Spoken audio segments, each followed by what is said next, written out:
Hello and welcome to the Spark Accounting Solutions Show. I'm Jennifer Quinn and I'm joined by Julie Babcock-Hyde. She is a CPA, CFM, QuickBooks Pro Advisor, Profit First Professional, and the founder of Spark Accounting Solutions. Hi, Julie. Hello. I am excited to talk about this topic today.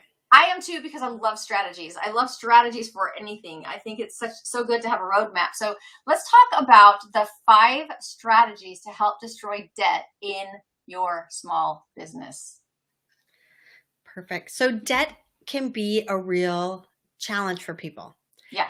And, the reason why is because whether you have a good month or a bad month, you have fixed debt payments that you have to cover. Yeah. And it's really easy to get in a cycle where maybe times are bad, you go into debt, and then you can't quite get back out of it. And then something bad happens and you go back to debt again. And you can build yourself a pretty gross hole to get out of with debt.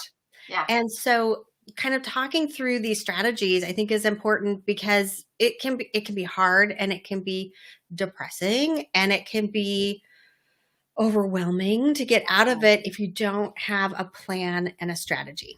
Yes, very, very much. So let me ask you, before we jump into the first one, you have 5 strategies.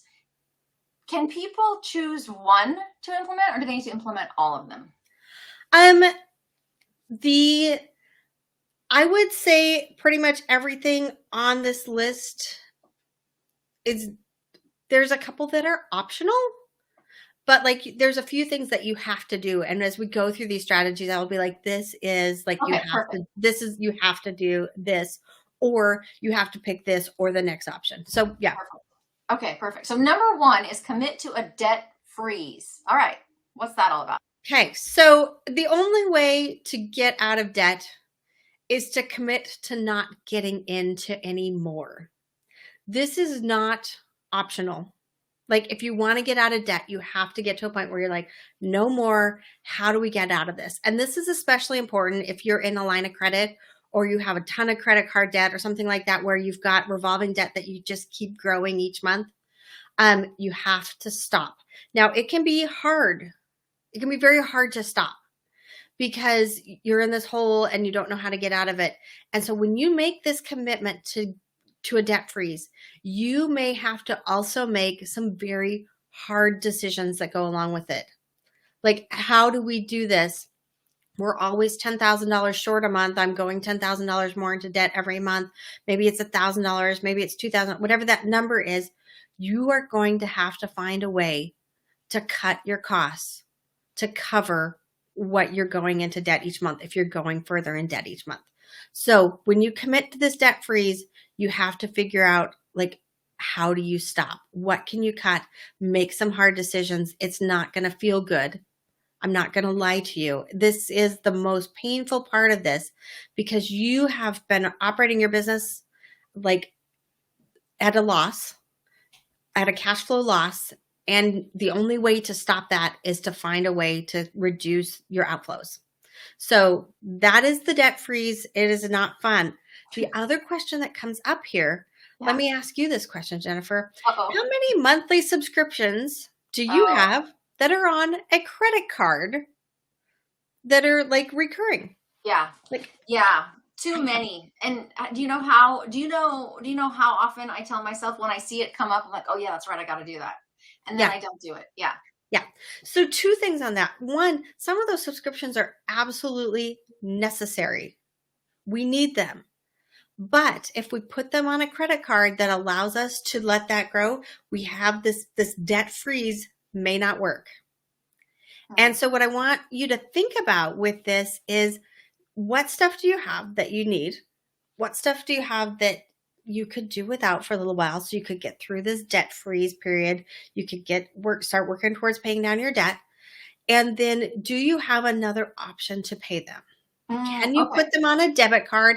I don't love debit cards for recurring expenses because bad things happen sometimes. And I like having that power of the credit card and the ability to your cash isn't just missing and you can file your claim, file your fraud alert, whatever has happened. and get the money back. Right. But there are credit cards that work a little bit differently. And so like for us, one of the cards that we use is a Divvy card. And Divvy gives you as a business owner the option whether they're going to take payments weekly or monthly or other payments, like, they offer you some different options on that. And I really like that because it helps you stay this whole debt. The whole idea of this debt freeze is that we aren't getting any new debt. And if we're making a weekly paying off a credit card weekly, we're not going to let this build up to such a big bill that we can't just take care of it, because it's going to automatically get taken care of for you. Yeah. So looking at something like that with the Divvy card, I think is a good idea. There's other cards. There's some Amex cards that do it. There's all kinds of cards that are out there that you can look at doing this with. But recognizing that, yes, there are things that need to be on a credit card, but we don't want to put ourselves in a situation where that debt's going to continue to grow. Yeah, for sure. How do you spell Divvy? Divvy is Divvy, and I can put a link down in the comments so that people can know like how to get to that and check it out. Okay, excellent. Yeah, perfect. Awesome. Okay, so stop going into more debt. That's easy. I mean, it's easy. It's simple. It's not easy. Exactly. It's not easy. Okay, number 2, allocate a percentage of sales towards the debt. So how would a business owner know what's reasonable for that? Well, here's the thing is there's no specific guidance. If you're making minimum payments right now and you can set an extra 0.5% of sales aside and start putting that towards debt on top of your minimum payments, that's better than what you were doing before. If you can do 1%, great. If you can do 10%, great. If you're already operating in a hole, this needs to be a small percentage to start working up so that you can get this paid off faster. But again, if you are operating in a hole, you're going to have to look at this and figure out how you make changes. And so we see like people, okay, we're going to cut travel temporarily. We're going to cut, employee meals that we're serving at company meetings. We've been getting all these fancy things. We're going to get bagels and coffee instead. Like figure out those changes that you can make so that you can start consistently putting a percentage of your sales aside for this. This is a very profit first concept where we set aside a percentage of the money that comes in for the things that are important to us. Okay. Getting out of debt is important to you. Committing to, like, truthfully, like, I don't care if it's a 0.5%, but start doing something and figure out how you can fund it and what you can cut to make this happen. Now, this is debt freeze first. This is kind of the next step of, okay, now we've frozen the debt. We're not building anything new, but now we're going to commit a little bit extra in this percentage of sales to start doing this. So this is kind of step 2. Once you've gotten frozen, this is the next thing. Okay, freeze. And then, so these are in order. Number 1, commit to debt freeze. Number 2, allocate a percentage of sales towards debt. I love it. And then number 3, is this one in order, or is this an option? Number 3. This is an option, and this is not a great option for everybody. Okay. I don't love debt consolidations. However, sometimes if you go and you look at the debt you have, if you've got 7 credit cards and they're all at 23%, and you can get a loan from the bank at 10% and lock in your payment, you've got 5 years to pay it off. This can be a way to help get you out of this revolving debt credit card stuff. Okay. If that's where your problem is. If your problem is with other fixed loans, this may be a solution for you as well, just to help maybe spread it out just a little bit longer with a different interest rate, so that you can get a plan to pay it off. Sometimes people are so far in the hole, they have to do a consolidation to get level. But as you're considering this, be creative and really think about other options. Do you need all of the equipment you have? Do you need all of the vehicles you have? Do you have a great big expensive thing? And if you got these 2 smaller things, you could serve more customers and still take care of them. Maybe that's a better idea. looking at, can I trade something in? Can I trade one thing in and get two things? Mm-hmm. Maybe you don't need a $70,000 truck right now. Maybe you can get by with a $40,000 truck, and maybe you go take that $70,000 truck that you're making payments on, trade it in for something that you can have that's paid in full. Yeah. And get rid of payments that way. And then you don't have to do consolidation. So this is both consolidation and like think creatively about what you've got, what you owe, and what you really need to deliver to your customers. Yeah. Perfect. Okay. Let's go on to number 4, the debt avalanche method.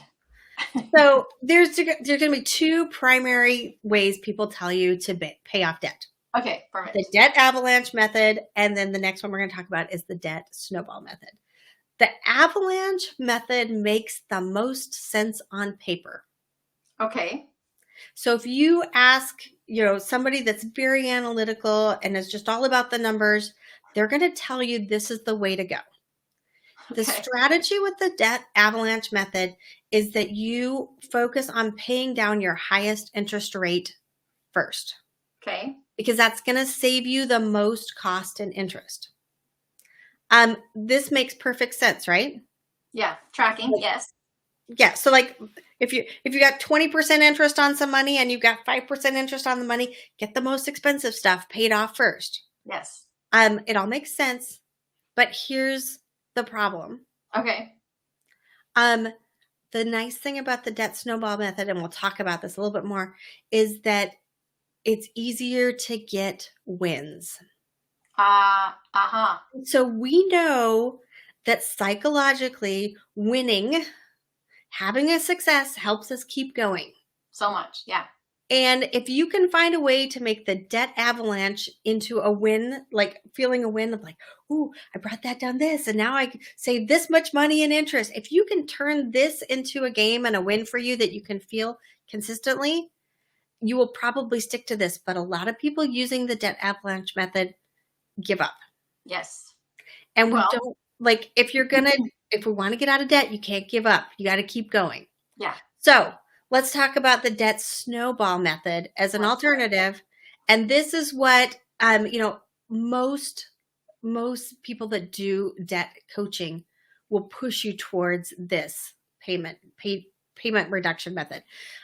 With the snowball method of paying down debt, you pick your smallest debt and you work on that, paying that down first. So you're going to make a list of all of your debts with the balances.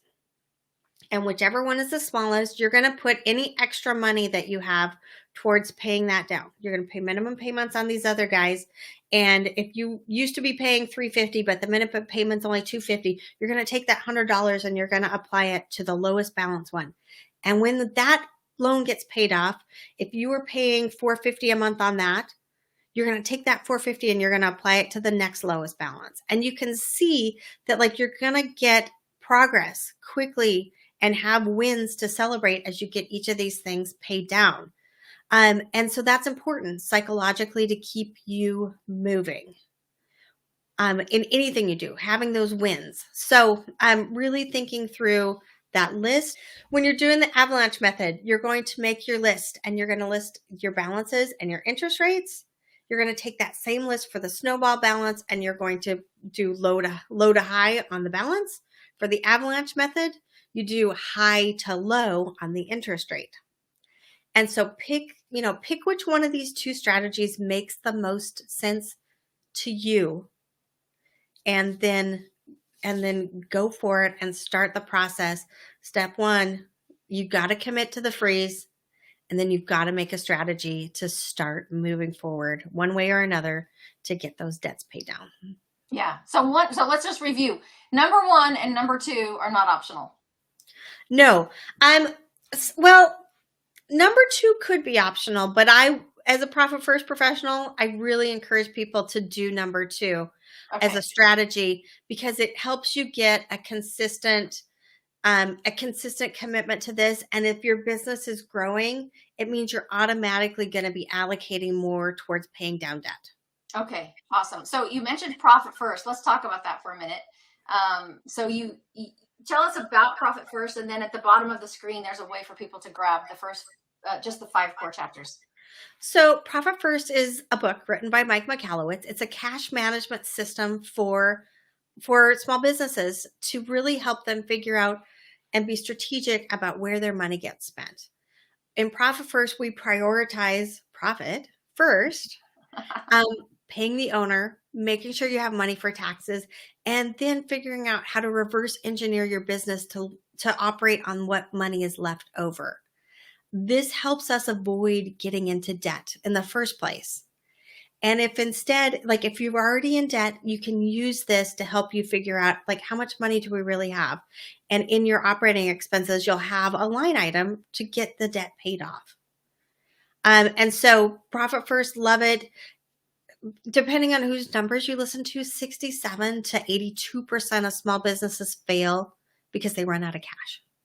Oh, okay. And that ties into this whole debt problem and everything else. So having a great strategy with your cash flow to help you take care of what's important first, yes. and learn how to operate your business on what's left over is so critical. Love this book, love this concept, and love seeing what it's done for the small businesses we've worked with to getting them to, cash balances of next to nothing to cash balances of, hey, we got 3 months cushion. It's really powerful. Awesome. Yeah. And who doesn't want to prepare for that? Because exactly. Things happen, and it's nice to have a cash cushion. Yeah, absolutely. Okay, so you can get the 5 core chapters of Profit First going to bit.ly/SparkPFBook. Anyway, Julie, thank you so much once again for the amazing information. And if people want to contact you, what's the best way to reach you? Best way to contact us, we've got a contact us button on Facebook on our business page. Hop on there and click that, and it'll get you in contact with us. Someone from our team will reach out to get something set up. Awesome. Perfect. Thank you so much. And thank you for joining us. Julie, have a great day. Thank you. Go pay down some debt. Yes.